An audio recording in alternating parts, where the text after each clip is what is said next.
Okay, तो 20 सितंबर का जो न्यूज़पेपर है हम देखेंगे और इसमें हम करेंगे क्या कि एक एडिटोरियल लेने के बाद उसमें थोड़ा डिस्कशन करेंगे, ठीक है।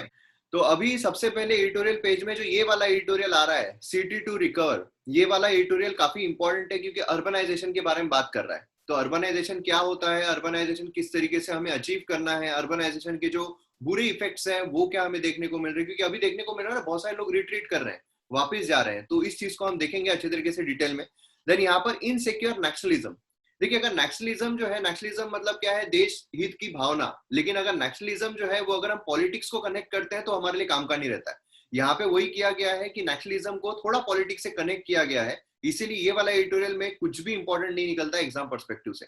बाकी नेक्स्ट इस पर अगर हम जाते हैं तो यहाँ पर भी मंडल मंदिर इक्वेशन, तो यहाँ पर मंदिर जो है वो आ रहा है, मतलब बट ऑब्वियस है कि काफी पॉलिटिसाइज यहाँ पर एडिटोरियल देखने को मिल रहा है। वही हमें एडिटोरियल पढ़ने होते हैं जो हमारे एग्जाम में पूछे जाए।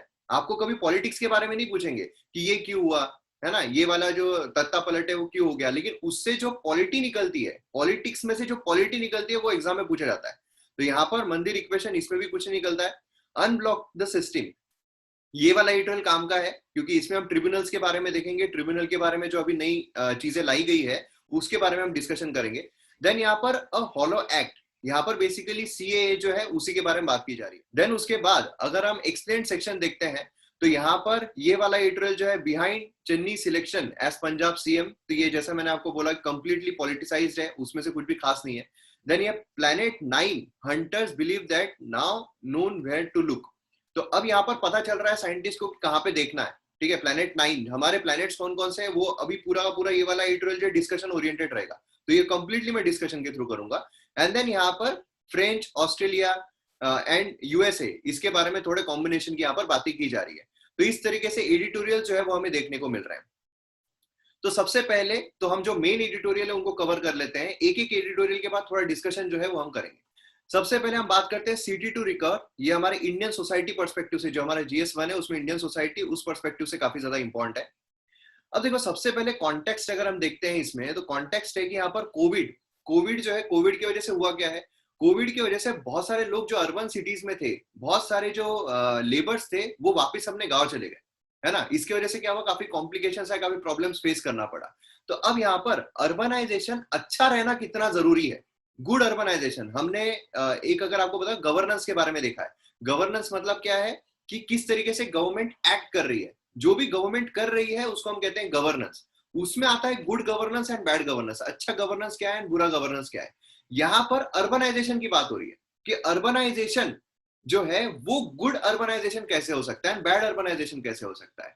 जो चीजें हितकारी हो, जो चीजें अच्छी हो, उसको हम गुड बोलेंगे, एंड जो चीजें अच्छी नहीं है उसको हम बैड बोलेंगे। तो कौन सी अच्छी नहीं होती है, अब एग्जाम्पल अगर हम देखते हैं तो कोई अगर समझ लो फ्लड आ रहा है, ठीक है, फ्लड अगर आ गया मिसमैनेजमेंट की वजह से, तो वो हम क्या बोलेंगे, एक तो बैड गवर्नेंस भी बोलेंगे एंड बैड अर्बनाइजेशन भी बोलेंगे, अगर वो अर्बन इलाके में आ रहा है। तो यहाँ पर वही चीज के बारे में बात हो रही है। तो सबसे पहला तो क्वेश्चन यही आएगा जब भी हम आंसर लिखेंगे, जब भी आपको ऐसा बोला जाए कि अर्बनाइजेशन को हमें अच्छा करना जरूरी है, तो अर्बनाइजेशन क्या है ये भी आपको बताना पड़ेगा। अर्बनाइजेशन क्या है, अर्बनाइजेशन ये एक प्रोसेस है बेसिकली। प्रोसेस क्या है, बिकमिंग अर्बन। ये तो वही हो गया कि कोल्ड क्लाइमेट क्या है कि विच इज कोल्ड, है ना। तो बेसिकली अर्बनाइजेशन ये प्रोसेस है अर्बन होने की, मतलब सिटीज में हम मूव हो रहे हैं। जो सिटीज होती है वहां पर, कोई गांव से अगर सिटी में जा रहा है तो उसको हम कहेंगे अर्बनाइजेशन हो रहा है, ठीक है। एंड यहाँ पर सबसे मेन पॉइंट क्या आ रहा है, सबसे मेन है कि agriculture to other pursuits, agriculture से निकल, क्योंकि विलेज जो है बेसिकली जाना जाता है एग्रीकल्चर के लिए। हाँ, वहां पे नॉन एग्रीकल्चर भी काफी चीजें होती है, लेकिन बेसिकली विलेज जो है जाना जाता है एग्रीकल्चर के लिए। अगर कोई सिटीज में शिफ्ट हो रहा है तो वो एग्रीकल्चर से बाकी चीजों में शिफ्ट होगा। कैसे, तो trade, manufacturing, industry and management, ये सब में शिफ्ट होगा, बराबर है। एंड उसी के साथ साथ यहाँ पर बिहेवियर पैटर्न जो है वो भी चेंज होगा। इंसान जो भी बिहेव करता है उसमें भी चेंज होगा, विलेज में अलग बिहेव करता है एंड देन सिटीज जो है उसमें वो अलग बिहेव करता है, तो बिहेवियर पैटर्न में भी चेंज होने वाला है। तो इसको हम बोलेंगे अर्बनाइजेशन। अब यहाँ पर अर्बनाइजेशन जो है, अगर हम रिट्रीट करते हैं, अगर हम यहाँ पर अर्बनाइजेशन से दूर जाते हैं, जैसे अभी बहुत सारे जो माइग्रेंट वर्कर्स है वो अर्बनाइजेशन से विलेज की तरफ गए, तो इससे क्या होगा, इससे ट्रांजिशन होगा, तीन चीजों को हम हर्ट करेंगे। तीन चीजों को, कौन कौन सी है, एक तो फार्म टू नॉन फार्म। देखिए क्या होता है कि अगर कंप्लीटली एक चीज पे डिपेंडेंट रहेंगे, कंप्लीटली फार्म पे डिपेंडेंट रहेंगे, या फिर सिर्फ फार्मिंग जो है वही लोग करेंगे, तो बाकी चीजें कैसे हमारी बढ़ी, बाकी चीजें एक्सपोर्ट बोलिए, बाकी जो नॉन फार्म एक्टिविटीज है वो बोलिए, वो अगर नहीं होगी तो हमारा जो इकोनॉमी है इंक्रीज कैसे होगा। तो ये बहुत बड़ा एक हर्टिंग पॉइंट रहेगा कि अगर हम रिट्रीट करते हैं तो हम जो फार्म टू नॉन फार्म चीजों की तरफ जा रहे हैं वो नहीं हो पाएगा, हम फार्मिंग पे ही डिपेंडेंट रहेंगे और फार्मिंग से आउटपुट जो है ज्यादा निकलेगा नहीं। देन इनफॉर्मल टू फॉर्मल, अगर हम विलेज में रहते हैं तो वहां पर इनफॉर्मल इकोनॉमी बहुत ज्यादा है, लेकिन अगर हम वही अर्बनाइज्ड लोकेलिटी में जाते हैं तो वहां पर फॉर्मल सेक्टर जो है उसमें हम जा सकते हैं। फॉर्मल सेक्टर कभी भी अच्छा रहता है। क्यों अच्छा रहता है? क्योंकि फॉर्मल सेक्टर जो है उसमें हमें पता होता है कि कौन कहां पर किस तरीके से है, मतलब एक डेटा हमारे पास होता है, सोशल सिक्योरिटी रहती है कि उसको प्रॉपर तरीके से अगर गवर्नमेंट ने कोई भी स्कीम निकाली तो उसको हम स्कीम जो है उसमें ला सकते हैं। एंड देन जो फर्दर उसका होता है लाइफ में कि अगर उसकी तबियत खराब हो गई तो वो भी पैसे मिलते हैं, तो वो सारी चीजें यहाँ पर मिलती है फॉर्मल सेक्टर में। इनफॉर्मल में कुछ भी नहीं होता है। तो इनफॉर्मल टू फॉर्मल जो हमारे पास मूव करने का एक अच्छा चांस है वो हम खो देंगे। And then school to work, यहाँ पर काम करना, लोग जो है वो काम करने के लिए सिटीज में जाएंगे, वो भी खो जाएगा। तो यहाँ पर बेसिकली क्या है, जो पर कैपिटा इनकम है वो रेज नहीं हो पाएगा। समझ में आया? तो ये जो है ये हम यहाँ पर हर्ट करेंगे, ये हम खो देंगे अगर हम रिट्रीट करते हैं, अगर हम नहीं जाते हैं। अब इंडिया की बेसिक प्रॉब्लम क्या है? इंडिया की क्या प्रॉब्लम? जमीन है कि लैंड है, इस वजह से अर्बनाइजेशन जो है प्रॉपर तरीके से नहीं हो रहा है। हम बोलते हैं मुंबई में बहुत ज्यादा भीड़ है, दिल्ली जो है वहां पर बहुत ज्यादा भीड़ है, तो क्या उस वजह से अर्बनाइजेशन प्रॉपर नहीं हो रहा है, उस वजह से गुड अर्बनाइजेशन नहीं हो रहा है?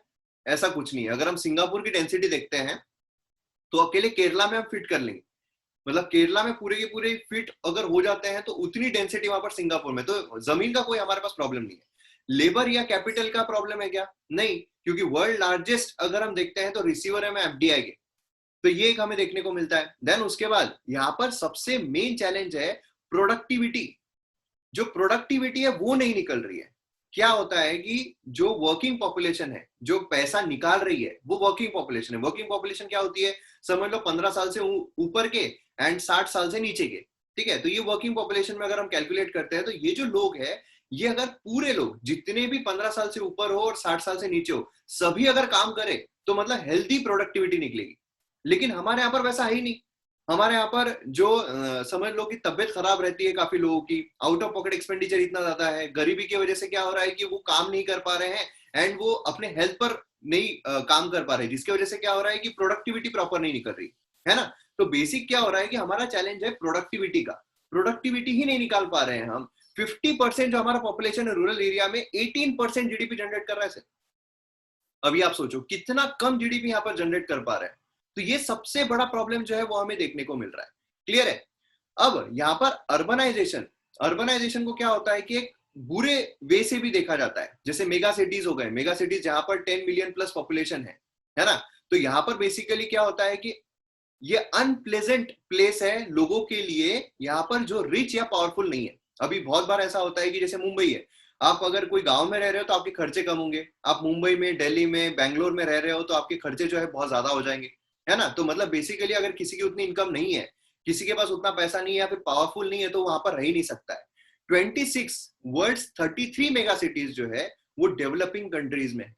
क्यों? क्योंकि रूरल एरिया जो है क्या होता है, बाकी अगर हम डेवलप्ड कंट्रीज देखते हैं तो कंप्लीटली डेवलप्ड है, मतलब सभी तरीके से। उनके जो विलेज है वो भी काफी अच्छे डेवलप्ड है, उनकी जो सिटीज है, बड़ी सिटीज है, वो भी अच्छी खासी डेवलप्ड है। लेकिन अगर हम डेवलपिंग कंट्रीज की बात करते हैं तो एक जो पार्ट है वो बहुत ही पीछे है, लेकिन एक जो पार्ट है वो बहुत सिटीज जो है बहुत जबरदस्त तरीके से ग्रो हो रही है ना। जैसे ये जो मेगा सिटीज हमें देखने को मिलती है बहुत ग्रो हो रही है, सारी कंपनीज वहीं जाएगी, सारे जो इंफ्रास्ट्रक्चर है वहीं डेवलप होंगे। उसके पीछे कारण क्या है? क्योंकि यहाँ पर जो हमारे रूरल एरिया है वो rule of law, infrastructure, productive commerce, ये सब लैक करते हैं, देखने को नहीं मिलते हैं सही तरीके से। अगर हम विलेज में चले गए, वहां पर सही तरीके से कानूनी तौर पर काम नहीं होते हैं, वहां पर जो लोग हैं करप्शन बहुत ज्यादा हो जाता है, इंफ्रास्ट्रक्चर वहां पर डेवलप ही नहीं हो रहा है। अगर आप देखोगे वहां पर अगर हम स्कूल अच्छी खासी डेवलप करना चाह रहे हैं तो इंफ्रास्ट्रक्चर ही नहीं है, लड़के जो है नीचे बैठ के पढ़ाई कर रहे हैं, है ना। यहाँ पर 2 लाख और 6 लाख विलेजेस जो है 200 से भी कम वहां पर लोग हैं, तो क्या ही वहां पर हो जाएगा। मतलब सब लोग क्या कर रहे हैं, माइग्रेट कर रहे हैं, सब लोग कहाँ जा रहे हैं, मेगा सिटीज, सब लोग बड़े बड़े सिटीज में जा रहे हैं, वहां पर सेटल होते जा रहे हैं, है ना। और नॉन मेगा सिटीज जो है वहां पर भी कोई अच्छी खासी प्लानिंग हमें देखने को नहीं मिल रही है, कोई इंफ्रास्ट्रक्चर हमें देखने को नहीं मिल रहा है। वहां पर हाउसिंग जो है वो भी काफी अनअफोर्डेबल है, जो ट्रांसपोर्ट सिस्टम है वो भी अच्छी खासी डेवलप नहीं हुई है। तो ये सारे नॉन मेगा सिटीज में भी हमें प्रॉब्लम जो है, इश्यूज जो है वो देखने को मिलते हैं। अब यहाँ पर गवर्नमेंट जो है, क्या होता है, अगर हमें बहुत डेवलप करना है, अगर हमें बहुत अच्छी तरीके से डेवलप करना है, तो सबसे जरूरी चीज क्या है, गवर्नमेंट की स्पेंडिंग। गवर्नमेंट ने स्पेंड करना चाहिए। यहाँ पर आता है लोकल बॉडीज का खेल। लोकल बॉडीज के पास बेसिकली पैसा ही नहीं है कि वो खर्च कर सके। अब गवर्नमेंट ने खर्च करना चाहिए, सेंट्रल गवर्नमेंट ने खर्च करना चाहिए, लेकिन एनुअल स्पेंडिंग अगर हम देखते हैं सेंट्रल गवर्नमेंट की 34 लाख करोड़ है। 34 लाख करोड़। 15 फाइनेंस कमीशन ने एस्टिमेट किया है कि 2.5 लाख प्लस लोकल गवर्नमेंट जो है वो सिर्फ 3.7 लाख करोड़ एनुअली खर्च करती है। अब ऐसा क्यों है? सबसे पहले तो है यहाँ पर पावर। जो लोकल गवर्नमेंट है उनके पास पावर ही नहीं है। उनके पास बिल्कुल भी, मतलब वो ना ही वाटर, पावर, ये सब चीजें जो है वो कोई टैक्स ही नहीं कर पाती है ज्यादा चीजों पर। जो भी टैक्स है वो स्टेट गवर्नमेंट करेगी या फिर सेंट्रल गवर्नमेंट करेगी। उनके हाथ में ज्यादा टैक्सिंग पावर ही नहीं है, तो उनके पास पैसा ही नहीं आएगा। पावर कहाँ से आती है? पैसे से। पैसे लेने की ही पावर नहीं है तो फिर कैसे देंगे? दूसरा यहाँ पर हमें देखने को मिलता है इंडिपेंडेंस। उनके पास इंडिपेंडेंस ही नहीं है कि कहाँ से वो चीजें जो है वो टैक्स करने की पावर नहीं है। इंडिपेंडेंस प्रॉपर तरीके से कि हम यहाँ पर अपने हिसाब से काम कर रहे हैं, वैसी पावर स्टेट गवर्नमेंट बीच में आ जाएगी, है ना। तो ये पावर नहीं है उनके पास, स्ट्रक्चर नहीं है उनके पास। And separate central rural urban ministries जो है वो यहाँ पर पॉलिसीज को काफी खराब करते हैं। दो मिनिस्ट्रीज अगर मिल जाए, दो मिनिस्ट्री अगर, दो तरीके के लोग अगर एक ही मिनिस्ट्री को संभाले या एक ही डिपार्टमेंट को संभाले, एक ही चीज को संभाले, कॉन्फ्लिक्ट आना ही है। तो ये जो प्रॉब्लम्स है ये यहाँ पर हमें देखने को मिल रहे हैं। अब गुड अर्बनाइजेशन के लिए, बेसिकली गुड अर्बनाइजेशन क्या है? जहां पर सभी लोगों को सही तरीके से न्याय मिले, जस्टिस मिले। जैसे यहाँ पर इकोनॉमिक जस्टिस अगर हम प्रोवाइड करते हैं विमेन को, चिल्ड्रन को, दलित्स को, सभी लोगों को, तो वो गुड अर्बनाइजेशन में गिना जाएगा। पुअर क्वालिटी अर्बनाइजेशन मतलब जहां पर लोग जो है, जो मेन है, जो इंसान, मतलब जो आदमी है, वो माइग्रेट कर रहा है। वो अगर माइग्रेट करेगा तो क्या होगा? एक इंसान कोई गांव में है, वहां से माइग्रेट होकर वो मुंबई में आया। अब वहां पर उसकी वाइफ है, मतलब एक लेडी है, एंड उसके बच्चे हैं। अब वो फार्म सेक्टर में काम कर रही है, वो अपने आप को डेवलप कर पाएगी क्या? नहीं कर पाएगी। जो बच्चे हैं वो भी वहीं के वहीं गूंज कर रह जाएंगे, एंड देन उसमें से भी जो मेल है वो वापस निकल के ट्रांसपोर्ट होकर आ जाएंगे। मतलब क्या हो रहा है यहाँ पर कि जो मेन है वही से माइग्रेट होकर आ रहे हैं, है ना। यहाँ पर गुड गवर्नेंस में क्या है, सभी, इसलिए यहाँ पर बोला गया है कि इकोनॉमिक जस्टिस विमेन को, चिल्ड्रन को, सभी को यहाँ पर मिले। गुड अर्बनाइजेशन यहाँ पर पावर एंड फंड जो है सिटीज को प्रोवाइड किए जाए, ये यहाँ पर हमें देखने को मिलता है।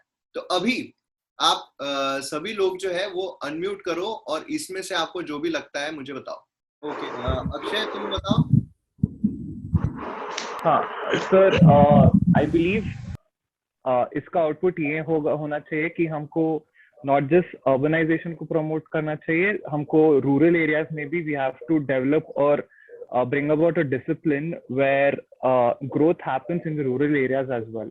Urban areas को हम लोगों को ट्रांसिशन कर रहे हैं एक जगह से दूसरी जगह से, ना ही वो परिवार को एक दूसरे से दूर कर रहा है।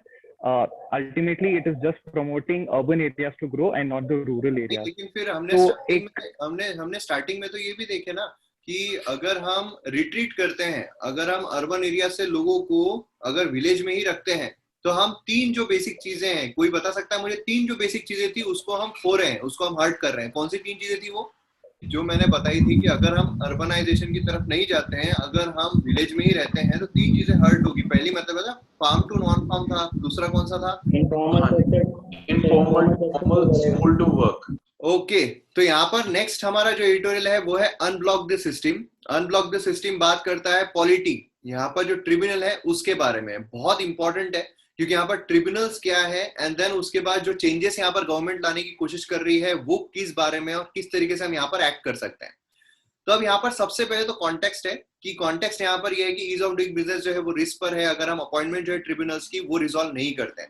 अब बात हो रही है यहाँ पर ट्रिब्यूनल्स में अपॉइंटमेंट की। जो सुप्रीम कोर्ट हो उसमें जजेस की अपॉइंटमेंट होती है, यहाँ पर अपॉइंटमेंट हो रहा है, सिलेक्शन, बेसिकली यहाँ पर इलेक्शन कुछ नहीं हो रहे हैं। तो ट्रिब्यूनल्स में अपॉइंटमेंट होती है, ठीक है। यहाँ पर ट्रिब्यूनल्स में कोई भी इलेक्ट होकर नहीं आता है, ट्रिब्यूनल में गवर्नमेंट अपॉइंट करती है। तो अब यहाँ पर जो background, sorry to interrupt, tribunal क्या होता है? हाँ वो आगे बताऊंगा, वही बताऊंगा ना आगे। इसमें हम ट्रिब्यूनल क्या होता है वो भी देखेंगे, देन उसके बाद उसमें जो अभी गवर्नमेंट चेंजेस ला रही है वो भी देखेंगे, एंड देन अभी जो ये चीज बता रहे हैं आर्टिकल वो भी देखेंगे। तो सब देखने वाले हैं। Okay okay. तो अभी सबसे पहले क्या हो रहा है कि यहाँ पर जो ट्रिब्यूनल रिफॉर्म एक्ट है, ट्रिब्यूनल रिफॉर्म एक्ट मतलब ट्रिब्यूनल्स में कुछ हम रिफॉर्म्स ला रहे हैं, उसके बारे में यहाँ पर बात हो रही है। तो सबसे पहले हमें ट्रिब्यूनल क्या है वो पता रहना चाहिए। तो ट्रिब्यूनल क्या है? देखिए ट्रिब्यूनल जो है, इसमें ये वर्ड डिराइव हुआ है फ्रॉम ट्रिब्यून्स, जिसका मतलब क्या होता है? जिसका मतलब होता है magistrate of the classical Roman Republic. ठीक है, ये क्वासी जुडिशियल इंस्टीट्यूशन है। देखिए क्या है कि अगर हम कोर्ट में, अगर किसी ने, समझ लो किसी ने किसी का मर्डर किया है, तो कहां पर जाएगा? वो कोर्ट में जाएगा। हाई कोर्ट बोलिए, सुप्रीम कोर्ट बोलिए, सबऑर्डिनेट कोर्ट बोलिए, वहां पर जाएगा। बराबर है।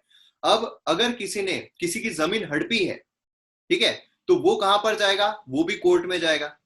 समझ लीजिए अगर किसी ने कोई कंपनी चला रहा है, उस कंपनी में कोई धोखाधड़ी की है, तो वो कहां जाएगा? कोर्ट में जाएगा। सुप्रीम कोर्ट बोलिए, हाई कोर्ट बोलिए, सबऑर्डिनेट कोर्ट बोलिए। अब सभी अगर कोर्ट में जाते रहेंगे तो कोर्ट के जो केसेस है काफी ज्यादा इंक्रीज हो जाएंगे, काफी ज्यादा बढ़ जाएंगे। इससे बेटर है कि अगर किसी ने किसी की जमीन हड़पी है, तो ये सेक्शन में जा सकता है, यहां पर जा सकता है, rather than going to the court. तो यहां पर अगर जाता है तो यहां पर भी उसका निवारण होगा। ठीक है, तो इसको हम ट्रिब्यूनल बोलते हैं। ट्रिब्यूनल के पास क्वासी जुडिशियल पावर होती है। क्वासी जुडिशियल मतलब क्या? Semi judicial. जुडिशरी क्या करती है? कोई भी केस हो, इररिस्पेक्टिव ऑफ बैकग्राउंड, कोई भी केस हो, वो उसको रिजॉल्व कर सकती है, उस पर निर्णय दे सकती है। लेकिन जो ट्रिब्यूनल होता है, सिर्फ उसी मैटर पर जिसके लिए वो स्थापित किया गया, उसी मैटर पर निर्णय दे सकता है। अब अगर यहां पर हमने देखा कि एक ट्रिब्यूनल है जो बनाया गया है, समझ लो फैमिली मैटर्स के लिए, कि अगर किसी ने किसी की जमीन हड़पी है, अगर किसी ने वसीयत में कोई चेंजेस कर लिया है, तो उसके लिए है। तो वो मर्डर का केस हैंडल नहीं कर पाएगा ट्रिब्यूनल। मर्डर का केस है तो उसको कोर्ट में ही जाना पड़ेगा। लेकिन अगर जमीन का केस है तो वो कोर्ट में भी जा सकता है, ट्रिब्यूनल में भी जा सकता है। अब कोर्ट बोलेगा भाई तुम पहले ट्रिब्यूनल में जाके आओ, क्योंकि एकदम से मैं देखूंगा वो केस, उससे बेटर है पहले ट्रिब्यूनल देखे, उसका निर्णय, उसके बाद तुम मेरे पास आओ, उसके बाद कोर्ट में जा सकते हैं। तो ट्रिब्यूनल क्या है? क्वासी जुडिशियल इंस्टीट्यूशन है, जो यहाँ पर जो भी रिलेटेड मैटर्स होते हैं, जिसके लिए वो स्थापित की गई है, रिलेटेड मैटर जो है उसको रिजॉल्व करने के लिए बनाई जाती है। समझ में आ गया ट्रिब्यूनल क्या होता है? ट्रिब्यूनल क्या है? क्वासी जुडिशियल इंस्टीट्यूशन है जो पर्टिकुलर मैटर को रिजॉल्व करने के लिए बनाई गई है, ताकि जो मेन कोर्ट्स है हमारे, उस पर बर्डन ना आए। तो ये ट्रिब्यूनल क्वासी जुडिशियल इंस्टीट्यूशन है जो प्रॉब्लम्स यहाँ पर एडमिनिस्ट्रेटिव टैक्स रिलेटेड डिस्प्यूट को रिजॉल्व करने के लिए की जाती है। कॉन्स्टिट्यूशनल प्रोविजंस अगर हम देखते हैं तो इसमें हमें इतने आर्टिकल्स जो है वो देखने को मिलते हैं। अब यहाँ पर आर्टिकल बेसिकली अगर आप देखोगे तो ये पॉलिटी में हम पढ़ने वाले हैं, तो आर्टिकल्स कौन कौन से, उसके डिटेल जो है वो हम यहाँ पर देखने वाले हैं। अब इसमें ट्रिब्यूनल्स बेसिकली समझ में आ गया। तो अब यहाँ पर क्या हो रहा है? ट्रिब्यूनल जैसे सुप्रीम कोर्ट होता है, वहां पर जजेस होते हैं, उनकी अपॉइंटमेंट करनी पड़ती है। हमारे यहाँ पर जजेस की बहुत ज्यादा वैकेंसीज है, तो यहाँ पर दो चीजें निकलती है। ये आर्टिकल से हम दो चीजें देख सकते हैं। एक तो हमारे जो मेन कोर्ट्स है उसमें जो केसेस पेंडिंग चल रहे हैं, एंड देन जो ट्रिब्यूनल्स है उसमें जो केसेस पेंडिंग चल रहे हैं, दोनों की प्रॉब्लम जो है वो सेम है कि वैकेंसीज बहुत ज्यादा है। जैसे यहाँ पर अगर आप देखोगे तो हमें देखने को क्या मिलता है कि जो सुप्रीम कोर्ट है वो यहाँ पर गवर्नमेंट पर काफी हावी तरीके से आई है। यहाँ पर जो चीफ जस्टिस है उनके द्वारा ऑब्जर्व किया गया नेशनल कंपनी लॉ ट्रिब्यूनल। देखिए यहाँ पर ट्रिब्यूनल है, क्या है? National company law tribunal. National company मतलब कंपनी में अगर कोई भी इश्यूज आते हैं, आपने कई बार अगर आपने जो मिस्त्री है उनका केस अगर फॉलो किया है, तो उसमें भी नेशनल कंपनी लॉ ट्रिब्यूनल आया, उसमें हमें national company law appellate tribunal भी देखने को मिला। क्या है? कोई भी अगर इश्यू आ रहा है कंपनी में, अगर वो रिजॉल्व करना है तो जाएगा नेशनल कंपनी लॉ ट्रिब्यूनल के पास। उसमें अगर आप हार जाते हो तो आप कहां जाओगे? आप जा सकते हो national company law appellate tribunal, उसके ऊपर आप अपील कर सकते हो, उसके पास जाओगे। नेशनल कंपनी लॉ ट्रिब्यूनल में इशू क्या चल रहा है? 30 मेंबर है 63 लोगों के अगेंस्ट में। 63 लोग चाहिए लेकिन 30 ही लोग है, 30 ही लोग है, मतलब वहां पर काफी प्रॉब्लम जो है हमें देखने को मिल रहा है। एपिलेट ट्रिब्यूनल अगर हम देखते हैं तो स्ट्रेंथ जो है चेयरपर्सन प्लस 11 मेंबर की है, लेकिन वहां पर सिर्फ 8 लोग फंक्शन कर रहे हैं। मतलब आप वैकेंसी देखो कितनी ज्यादा है। तो यहाँ पर बेसिकली क्या है कि वैकेंसीज जो है वो यहाँ पर फुलफिल नहीं की जा रही गवर्नमेंट के द्वारा, जिसकी वजह से केसेस बहुत ज्यादा पेंडिंग है। केसेस पेंडिंग रहेंगे तो रिजोल्यूशन हो पाएगा क्या? नहीं हो पाएगा, है ना। मतलब क्या है कि कोई भी कंपनी यहाँ पर अगर काम कर रही है, फॉर एग्जाम्पल रिलायंस कंपनी है, अगर कोई भी यहाँ पर एफडीआई लाता है, कुछ भी करता है, तो उसको रिजॉल्व करना बहुत जरूरी है। तब हमारा क्या बढ़ेगा? ईज ऑफ डूइंग बिजनेस बढ़ेगा, कि लोग जो है यहाँ पर बिजनेस करना चाहेंगे, कि यहाँ पर जो रिजोल्यूशन है फटाफट होता है। कोई भी कंपनी में प्रॉब्लम आ रहा है, फटाक से रिजोल्यूशन हो जाता है। लेकिन अगर रिजोल्यूशन टाइम पे ना हो तो ईज ऑफ डूइंग बिजनेस में हम बढ़ाई करेंगे क्या? नहीं कर सकते। तो ईज ऑफ डूइंग बिजनेस को हैम्परिंग कर रही है ये चीज, ठीक है। तो गवर्नमेंट ने यहाँ पर क्या किया? इंसॉल्वेंसी एंड बैंकरप्सी कोड लेकर आ गए। याद होगा आपको insolvency and bankruptcy code, IBC, है ना। आईबीसी को क्या पावर करता है? Insolvency and bankruptcy board of India. तो वो कोई भी इश्यू आता है तो नेशनल कंपनी लॉ ट्रिब्यूनल के पास जाएगा, फिर उसके बाद national company law appellate tribunal and then supreme court.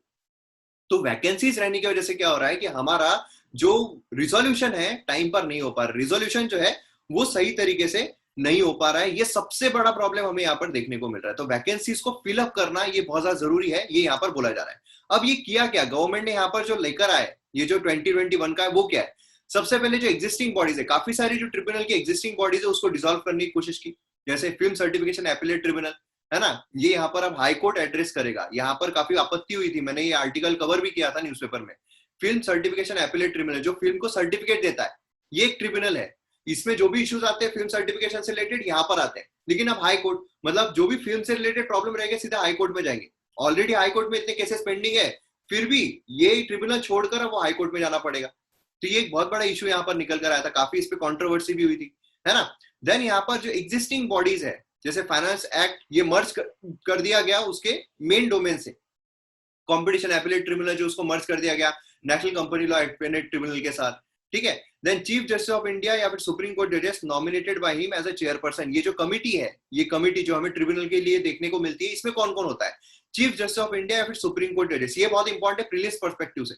Prelims में आपको सीधा आ सकता है कि यहाँ पर जो चेयरपर्सन मेंबर होते हैं ट्रिब्यूनल के, अपॉइंट किसके द्वारा किए जाते हैं, सेंट्रल गवर्नमेंट के द्वारा किए जाते हैं ऑन द रिकमेंडेशन ऑफ, ये रिकमेंडेशन जो है कमिटी देती है। कमिटी में कौन कौन होता है, चीफ जस्टिस ऑफ इंडिया, ठीक है, 2 सेक्रेटरीज जो नॉमिनेट किए जाते हैं सेंट्रल गवर्नमेंट के द्वारा, सिटिंग और outgoing chairperson retired supreme court जजेस या फिर retired chief justice of high court, and secretary of the ministry. इसमें आप अगर देखोगे कॉमन चीज क्या है, इस सभी में कॉमन चीज है सेंट्रल गवर्नमेंट, सब कुछ सेंट्रल गवर्नमेंट जो है वो तय कर रही है। मतलब यहाँ पर जो भी ट्रिब्यूनल के द्वारा, ट्रिब्यूनल एक क्वासी जुडिशियल बॉडी है जो एक निर्णय दे रही है, निर्णय किसके बलबूते पर रहेगा, जो सेंट्रल गवर्नमेंट है उसके बलबूते पर रहेगा। तो इंडिपेंडेंस हो पाएगा क्या, नहीं हो पाएगा, समझ रहे हो आप। तो ये जो प्रॉब्लम है, ये सारे प्रॉब्लम हमें देखने को मिल रहा है। Eligibility and term of office अगर हम देखते हैं, बिल जो है ये 4 ईयर टर्म प्रोवाइड करता है ऑफिस का for chairperson and 67 years for members. तो ये 70 ईयर्स है, अपर एज लिमिट 70 ईयर्स है चेयरपर्सन के लिए एंड 67 है फॉर मेंबर्स के लिए, ठीक है। एंड उसी के साथ साथ यहाँ पर रिमूवल जो है मेंबर्स का, रिमूवल कैसे होगा, तो यहाँ पर जो स्टेट सेंट्रल गवर्नमेंट है रिकमेंडेशन यहाँ पर प्रोवाइड करेगी कमिटी को, एंड कमिटी जो है वो यहाँ पर इनको रिमूव करेगी। तो रिमूवल प्रोसेस जो है वो भी ऐसा नहीं कि सुप्रीम कोर्ट के जजेस जो है उनके जैसा रिमूवल प्रोसेस है। यहाँ पर बेसिकली क्या है, कमिटी को रिकमेंड करेगी एंड कमिटी जो है वो रिमूव कर देगी। तो यहाँ पर रिमूवल प्रोसेस काफी इजी है कंपेरेटिवली। तो यहाँ पर ये जो चीज है ये प्रीलिम्स पर्सपेक्टिव से बहुत ज्यादा इंपॉर्टेंट है। ये एक तो कमिटी में कौन कौन रहेगा, एंड देन उसके बाद यहाँ पर जो एलिजिबिलिटी है वो किस तरीके की रहेगी। सर ट्रिब्यूनल्स में रिफॉर्म्स लाने बहुत जरूरी है, क्योंकि आजकल केसेस इतने ज्यादा बढ़ रहे हैं, उनको हैंडल करने के लिए ट्रिब्यूनल का होना बहुत जरूरी है, ताकि हम हाई कोर्ट या सुप्रीम कोर्ट का बर्डन कम कर सकें। और दूसरा सर यही है कि vacancies time to time fill up होनी चाहिए, ताकि हम ज्यादा से ज्यादा रिक्रूटिंग कर सकें। सर मुझे भी एक क्वेश्चन है कि सर मुझे ये समझ नहीं आया कि आईबीसी क्या है। आईबीसी कोड जो आपने बताया ना 2016, हाँ वो नहीं पता है मुझे, मतलब क्या होता है। देखो इंसॉल्वेंसी एंड बैंकरप्सी कोड ऐसा है। इंसॉल्वेंसी यहाँ पर क्या हो रहा है कि कोई भी कंपनी अगर लोन ले रही है, अगर वो लोन को रीपे नहीं कर पा रही है, लोन अगर लेगी तो वापस पैसे वापस देने पड़ेंगे, लेकिन अगर वापस रीपे नहीं कर पा रही है तो वहां पर प्रॉब्लम क्या होता है कि वहां पर बैंक करप्सी हो जाती है, वहां पर वो दिवालिया हो जाता है कि नहीं हमारे पास कोई पैसे ही नहीं है। तो अब क्या करें, उसका रिजोल्यूशन करना पड़ेगा। तो उसमें क्या हो सकता है, एक तो ये हो सकता है कि उसको फिर से थोड़े पैसे दे दिए जाए उस कंपनी को कि वो फिर से खड़ी हो जाए, फिर से बड़ी बन जाए, और फिर एक बार बड़ी बन जाएगी तो वो पैसे वापस रीपे कर पाएगी। या दूसरा ये हो सकता है कंपनी को बैंक पूरी ले ले और उसको बेच दे, है ना। तो यहाँ पर आता है इंसॉल्वेंसी एंड बैंकरप्सी कोड कि वो यहाँ पर रिजोल्यूशन निकालेगी कि क्या हम कर सकते हैं, कंपनी को क्या हम पैसे प्रोवाइड करें जिससे वो और बेटर हो जाए, या फिर कंपनी को पूरा का पूरा खत्म कर दे, कंपनी को डिसॉल्व कर दे, जिससे कि हमको हमारे पैसे जो है वापस मिल जाए। तो ये होता है। अब इसमें क्या होता है, अलग अलग चीजें कर सकते हैं वो लोग। कभी रिस्ट्रक्चरिंग करते हैं कि आपको लोन जो है वो समझ लो हर महीने आपको 30,000 रुपए देना है, तो हर महीने आप 20,000 रुपए दो। आपको 5 साल के लिए देना है, आपको 10 साल के लिए दो। तो ये एक रिजोल्यूशन होता है। लास्ट रिसोर्ट जो है वो बचता है कि कंपनी को पूरा पूरा लिक्विडेट कर दे, कंपनी को खत्म कर दे, कंपनी को बेच दे, समझ में आया। तो होता है इंसॉल्वेंसी एंड बैंकरप्सी कोड। तो एक्सप्लेन सेक्शन में सबसे पहले ये वाला एक एडिटोरियल जो हमें देखने को मिलता है प्लैनेट 9। तो यहाँ पर 2 चीजों की बात हो रही है। एक तो हो रहा है जो एस्टेरॉइड होता है, ड्वार्फ प्लैनेट होता है उसकी, देन उसके बाद होता है प्लेनेट की, एंड देन ब्लैक होल की। तो ये सारी जो चीजें हैं ये हमें यहाँ पर देखने को मिल रही है। तो अब यहाँ पर जब हम प्लेनेट 9 की बात करते हैं तो अगस्त 2006 में जो इंटरनेशनल एस्ट्रोनॉमिकल यूनियन है उसने जो प्लूटो है उसको डी क्लासिफाई कर दिया था। पहले वो क्या था, प्लेनेट था। स्कूल में हमने 2006 के पहले पढ़ा है कि हमारे यहाँ पर 9 प्लैनेट्स है ना, लेकिन 2006 के बाद उसको डी क्लासिफाई कर दिया था डार्क प्लैनेट में। तो आप में से क्या किसी को ये पता है कि डार्क प्लैनेट या फिर प्लैनेट के लिए कंडीशंस क्या लगती है? किसी को भी पता है? अगर पता है तो वो अनम्यूट करके ये बताओ। सर उसमें वो कंडीशन लगती है, पहले तो वो रिवॉल्व होना चाहिए सन के अराउंड, और अपना पाथ क्लियर रखना चाहिए उसको, और इतना उसमें ग्रेविटेशन होना चाहिए जो भी उसके रास्ते में उसको थोड़ा सा अवे कर दे। 3 कंडीशंस लगती है। पहली तो ये कि वो एक सर्कुलर फॉर्म में होना चाहिए, सर्कुलर फॉर्म में होना चाहिए। दूसरा ये सन के अराउंड उसने रिवॉल्व करना चाहिए। एंड तीसरा जो भी उसके रास्ते के बीच में आता है उसको सबको पकड़ लेना चाहिए। रास्ते के बीच में आ रहा है मतलब क्या है, एक ऑर्बिट फॉर्म किया है, बराबर है। एक ऑर्बिट जो उसने अभी ऑर्बिट में घूम रहा है, ठीक है, यहाँ पे सन है, ये ऑर्बिट में ऐसा घूम रहा है। ये ऑर्बिट में क्या होगा कि इतना बड़ा रहना चाहिए, क्योंकि अगर वो बड़ा है तो फिर उसके आसपास जो भी रहेगा उसके पास अट्रैक्ट हो जाएगा, बराबर है, ग्रेविटी की वजह से। अगर वो बड़ा है, अगर वो छोटा है, अट्रैक्ट नहीं कर पा रहा है, तो वो कोई बड़े ऑब्जेक्ट की तरफ खुद अट्रैक्ट हो जाएगा, है ना। तो इसीलिए क्या होता है, प्लेनेट में बहुत जरूरी है कि वो ऑर्बिट अपना क्लियर रखना, ऑर्बिट क्लियर रखना चाहिए। आसपास जो भी छोटे छोटे एस्टेरॉइड होंगे उन सबको अपनी तरफ ले लेना चाहिए। तो ये कंडीशंस आपको अच्छे तरीके से पता रहना चाहिए, कंडीशंस आपको पूछ लेते हैं। अभी यहाँ पर दूसरी चीज जो बोली जा रही है वो है एस्ट्रोनॉमिकल यूनियन। एस्ट्रोनॉमिकल यूनियन ने डी क्लासिफाई किया था। तो एस्ट्रोनॉमिकल यूनियन क्या है, इस पर आपको प्रीलिम्स में क्वेश्चन आ सकता है। एस्ट्रोनॉमिकल यूनियन जो है ये फाउंड किया गया था 1919 में, ठीक है। ये फाउंड कब किया गया था? ये फाउंड किया गया था 1919 में। हेडक्वार्टर हमें पेरिस फ्रांस में देखने को मिलता है। दूसरा है इसका मिशन क्या है, मिशन ये है कि जो भी एस्ट्रोनॉमी है, मतलब इसमें जो भी प्लैनेट्स है उसकी रिसर्च बोलिए, ब्लैक होल बोलिए उसकी रिसर्च बोलिए, यूनिवर्स बोलिए, गैलेक्सीज बोलिए, जितनी भी चीजें हमें देखने को मिलती है एस्ट्रोनॉमी में उन सब की यहाँ पर रिसर्च करेंगे। दूसरा बताएंगे कि क्या क्या है, जैसे डिस्क्लासिफाई इन्होंने किया था, मतलब कम्युनिकेशन करेंगे। देन लोगों को इसके बारे में बताएंगे, जो भी डेवलपमेंट हो रही है उसके बारे में बताएंगे, ठीक है। और जो भी कोऑपरेशन लगता है वो सारी कोऑपरेशन करेंगे। ये ग्लोबल अथॉरिटी है प्लैनेटरी फीचर्स को नॉमिनेट करने के लिए, प्लैनेटरी फीचर को नाम देने के लिए, ठीक है। तो अगर आपको ये बोला जाए कि प्लूटो को डिक्लासिफाई किसने किया, तो इंटरनेशनल एस्ट्रोनॉमिकल यूनियन। एंड जो भी यहाँ पर नाम होते हैं वो किसके द्वारा दिए जाते हैं? इंटरनेशनल एस्ट्रोनॉमिकल यूनियन के द्वारा दिए जाते हैं। जो भी आपको नाम दिखाई दे रहे हैं वो इन्हीं के द्वारा दिए जा रहे हैं। क्लियर है? अब यहाँ पर दूसरी चीज जो आती है, जो इस एडिटोरियल में बात की जा रही है, वो ब्लैक होल की बार प्लैनेट 9 जो है क्या ये ब्लैक होल है, ऐसी भी बात की जा रही है। तो ब्लैक होल क्या होता है ये हमारे लिए इंपॉर्टेंट है। देखिए ब्लैक होल है या नहीं है वो आगे उसकी रिसर्च चलती रहेगी, उससे हमें मतलब नहीं है। यहाँ पर बेसिकली बात ये ब्लैक होल जो है ये क्या है। ब्लैक होल मतलब क्या होता है कि पूरा ये ब्लैक है, ठीक है, पूरा ब्लैक होल। दो चीजें यहाँ पर आ रही है, ब्लैक होल, ब्लैक मतलब क्या, ब्लैक मतलब कोई कलर नहीं है इसका, कंप्लीटली ब्लैक है। और होल मतलब क्या, गड्ढा है, मतलब इसके अंदर जो भी जाएगा गिर जाएगा। फिर वो लाइट क्यों ना हो, लाइट जो है वो भी नीचे गिर जाएगी, इतना भयानक ये ब्लैक होल होता है। अब नीचे क्यों गिरेगी, जो भी चीज है, किसी भी ऑब्जेक्ट की तरफ कोई चीज अट्रैक्ट क्यों होती है, अट्रैक्ट इसीलिए होती है उसकी ग्रेविटी की वजह से, बराबर है ना। आज हम जो अर्थ पे खड़े हैं अट्रैक्ट हो रहे हैं अर्थ की तरफ, अर्थ के पास ही रहते हैं, क्यों? ग्रेविटी की वजह से। तो ब्लैक होल जो है उसमें जो भी जा रहा है, होल है, गड्ढा है, उसके अंदर जो भी जा रहा है वो गायब हो जाता है, ब्लैक हो जाता है, इंक्लूडिंग लाइट। लाइट भी एस्केप नहीं कर सकता है। तो बेसिकली जो ब्लैक होल है ये अट्रैक्ट कैसे कर रहा है, ग्रेविटी की वजह से।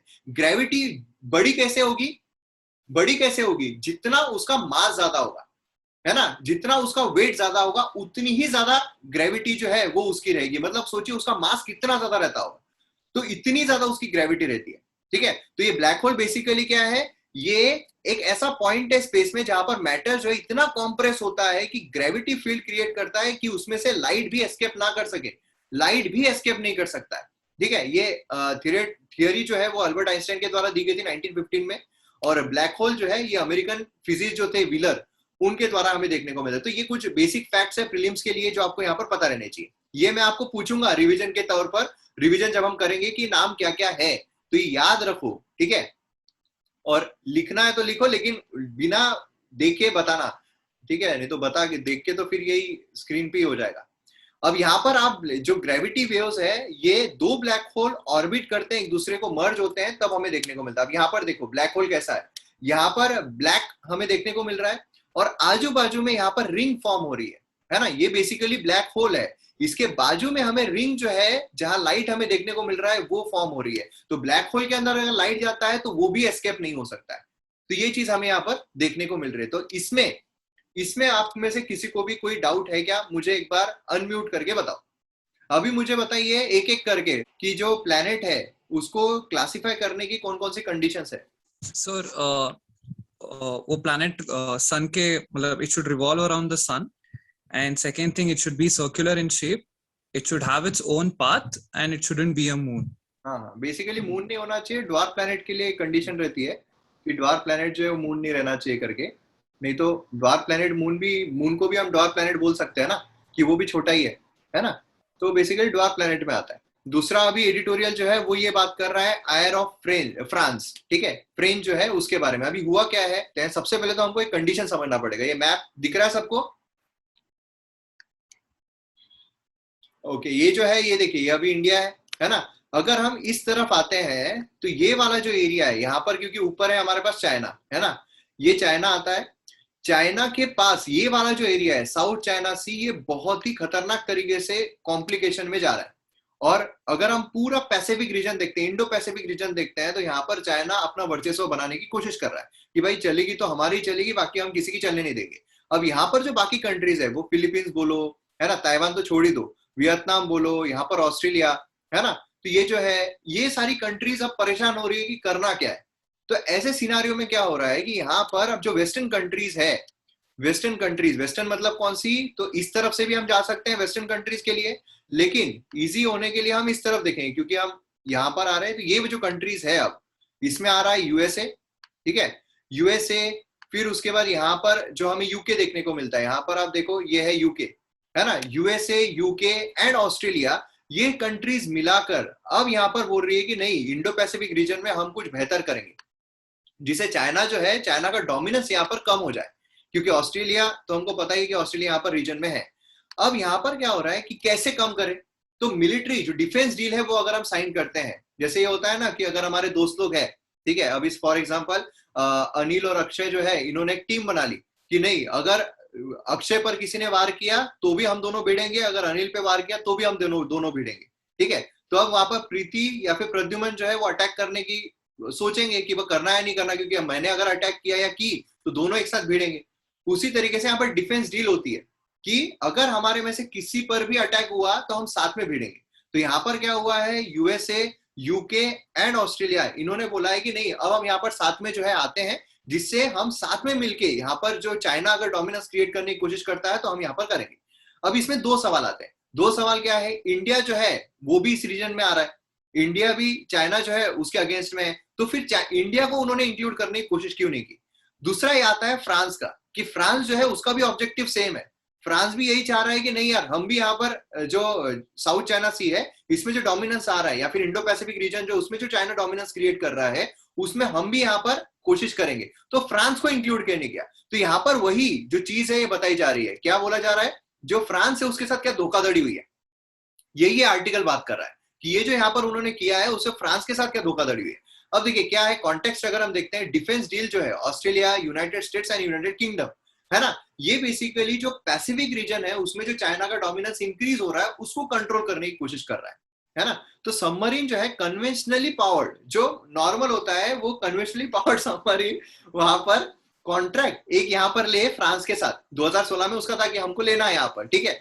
अब हुआ क्या कि कंडीशन इतनी भयानक हो गई, चाइना बोला कि भाई अब मेरा डोमिनेंस है यहाँ पर, है ना, तो अब वो डर गए। उन्होंने बोला कि नॉर्मली हम नॉर्मल बंदूक के बारे में बात कर रहे थे, नॉर्मल बंदूक लेना है, नॉर्मल बंदूक, लेकिन चाइना जो है उसके पास तो पूरी मशीन गन आ गई। तो अब ये डर गया ऑस्ट्रेलिया कि यार अगर हम नॉर्मल बंदूक लेंगे फ्रांस से तो मशीन गन तो चाइना के पास है, तो हम क्या करेंगे, इसलिए हम यूएसए का साथ लेंगे, यूएसए के पास बहुत सारे मशीन गन है। समझ में आया कॉन्टेक्स्ट किस तरीके का है। तो यही चीज हमें यहाँ पर देखने को मिल रही है कि क्या हुआ, सिक्योरिटी सिचुएशन जो है इस रीजन में बहुत डिटोरिएट हो गई, चाइना ने अपना डोमिनेंस यहाँ पर पूरा ले लिया, चाइना का थ्रेट बहुत बुरी तरीके का हो गया, इसलिए न्यूक्लियर पावर्ड सबमरीन जो है वो पावरफुल यहाँ पर निकल कर आ रही है। अब यहाँ पर ऑस्ट्रेलिया सोच रहा है कि नहीं यार, हमको न्यूक्लियर पावर्ड सबमरीन चाहिए, जो कन्वेंशनली पावर्ड सबमरीन है वो कुछ काम नहीं करने वाली, वो कोई ये नॉर्मल हमारी बंदूक है, चाइना के पास मशीन गन है, न्यूक्लियर पावर्ड सबमरीन, तो यहाँ पर उसकी जरूरत पड़ेगी। ये ज्यादा स्टेल्दी रहेगी। स्टेल्दी मतलब क्या है, जो गुप्त तरीके से अटैक कर सके, लॉन्गर रेंज रहेगी इसकी, मतलब यहाँ से दूर तक फेंक सके, और तीसरा लॉन्गर पीरियड के लिए पानी के अंदर रह सकती है। ये बहुत जरूरी है। क्या होता है, सबमरीन जो होती है उनको थोड़े थोड़े टाइम में ऊपर लाना पड़ता है, ये लॉन्गर पीरियड के लिए अंदर रह सकती है, लॉन्गर पीरियड के लिए छुप कर रह सकती है। ठीक है, इसलिए क्या हुआ, ऑस्ट्रेलिया जो उससे फ्रांस के साथ जो उसका कॉन्ट्रैक्ट था नॉर्मली बंदूक वाला, मतलब जो कन्वेंशनली सबमरीन थी, उसका तोड़ दिया। अब यहाँ पर फ्रांस जो है, जब ये डील इन्होंने की साथ में, जब ऑस्ट्रेलिया, यूएस एंड यूके साथ में आए, तो फ्रांस को बताना चाहिए था कि हम साथ में आ रहे हैं, लेकिन फ्रांस को कुछ बताया नहीं गया। मतलब यहाँ पर बेसिकली क्या हुआ, जहां फ्रांस, जब उसकी सेम आइडियोलॉजी है, जो आइडियोलॉजी पे इन्होंने डिफेंस डील बनाई, इन तीनों ने सेम आइडियोलॉजी फ्रांस की भी है, लेकिन स्टिल फ्रांस को उन्होंने इंक्लूड नहीं किया। तब यहाँ पर प्रॉब्लम जो है, प्रॉब्लम यहाँ पर क्रिएट क्या हो रहा है कि इसके साथ धोखाधड़ी हुई है, क्योंकि फ्रांस का भी पैसा जो है बहुत ज्यादा गया, मतलब डील जो है काफी बड़ी थी, और इतनी बड़ी डील जो है वो खत्म हो गई। अब यहाँ पर बेसिक मुद्दा क्या आता है, इंडिया के साथ वाला, जहां पर हमको सोचना है। आप सब सोचो अभी इस पे कि इंडिया के रिलेशन यूएसए के साथ अच्छे हैं, यूके के साथ अच्छे हैं, ऑस्ट्रेलिया के साथ भी अच्छे हैं। अब यहाँ पर चाइना के साथ इंडिया के रिलेशन खराब है, और ये सभी को पता है। अब ये यूएसए, यूके और ऑस्ट्रेलिया ने जो यहाँ पर डिफेंस डील की है, ये बेसिकली चाइना के थ्रेट से की है। तो अब इसमें इंडिया जो है उसको इंक्लूड क्यों नहीं किया गया? दूसरा, ये फ्रांस जो है, फ्रांस इंडिया का बहुत अच्छा पार्टनर है, फ्रांस इंडिया के साथ बहुत अच्छे तरीके से रहता है, रिलेशन बहुत अच्छे हैं। तो अब क्या फ्रांस के साथ हमारे रिलेशन खराब हो जाएंगे? क्योंकि इंडिया की मदद इनको लगेगी। जब यूएसए है, यूके है और ऑस्ट्रेलिया है, इन्होंने जो डील की है, इसमें इंडिया की मदद वो 100% लेने वाले। तो अब यहाँ पर फ्रांस के साथ, क्योंकि फ्रांस ने तो अब ये कर दिया है, इनके साथ कल्टी हो गया है, तो अब फ्रांस और इंडिया के रिलेशन क्या खराब हो सकते हैं? तो अब इस पे अक्षय, मुझे आप बताओ, आपकी क्या राय है? तो आज के न्यूज़पेपर में इतने एडिटोरियल्स थे, और हमारा दूसरा बैच कितने बजे से था? 11 बजे से था ना? तो 11 बजे से 12:30 बजे तक। हाँ, 11 बजे 12:30 बजे तक था। तो अभी 15 मिनट्स का ब्रेक ले लो, 11:15 बजे से शुरू करते हैं, चलेगा? Okay sir. हाँ हाँ, तो हम सर हम कौन सा जीएस क्वालिटी क्वालिटी